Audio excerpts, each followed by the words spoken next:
Hey guys, how's it going? So I've been woodworking for nearly 2 years now, and I've yet to make a cutting board. I guess the argument could still be made that I haven't, since I didn't make one from scratch yet. However, today I am ripping apart this cutting board and rebuilding it. I'm not sure where we got this from, or even what kind of wood it is, but it is starting to crack along the original laminations. To start, I install my jointer board onto the table saw fence and run the edge of the cutting board through to make sure I have a straight surface to work off of. Then I set the fence distance to the first glue line in the cutting board, at least what I could tell, and work my way through the board, resetting the fence as needed since apparently all these glue lines are slightly different sizes.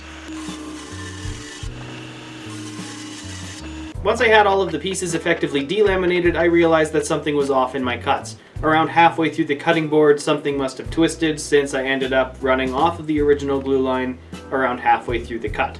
So effectively there were thin wedges on one half of the boards. To fix this, I set up my table saw fence with my jointer board and feather boards and set the distance to a fixed measurement. I think it was just under an inch. Can't remember for sure. Then I run all of the pieces through so they are all a consistent size. I wanted to make sure all of the original glue lines were all removed. Since the cutting board was already cracking on them, I figured it was the best.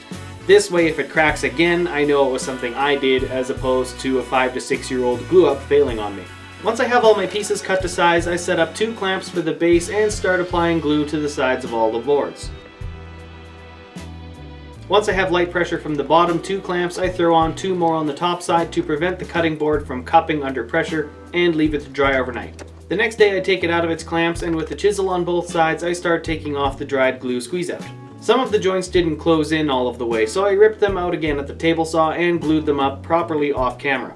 With the glue up now finished, I take out my random orbit sander with a 120 grit disc to start flushing up the top side and the bottom side.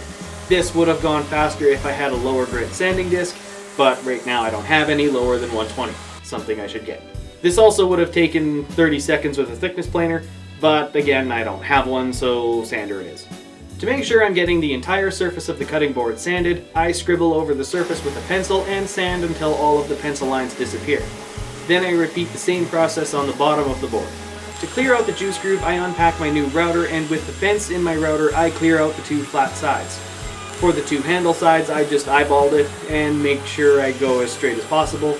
Didn't too bad if I say so myself. To sand the juice groove, I take a 1/2 inch dowel and wrap it with a sanding disc and sand it down to 120 grit as well. Then I bring out the random orbit again and sand the cutting board down to 220 grit. For finish, I am using butcher block oil. I pour a bunch over the surface, spread it around, and let it soak in for a few minutes.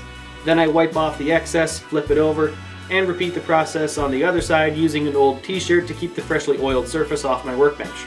And with that, the cutting board is done, and after a few days to let the oil finish drying, my wife wanted to cut up some peppers for a snack, and I was finally able to get some finish shots. So I'm happy with how this turned out. Other than the twisty cuts I was getting, it went over fairly easily.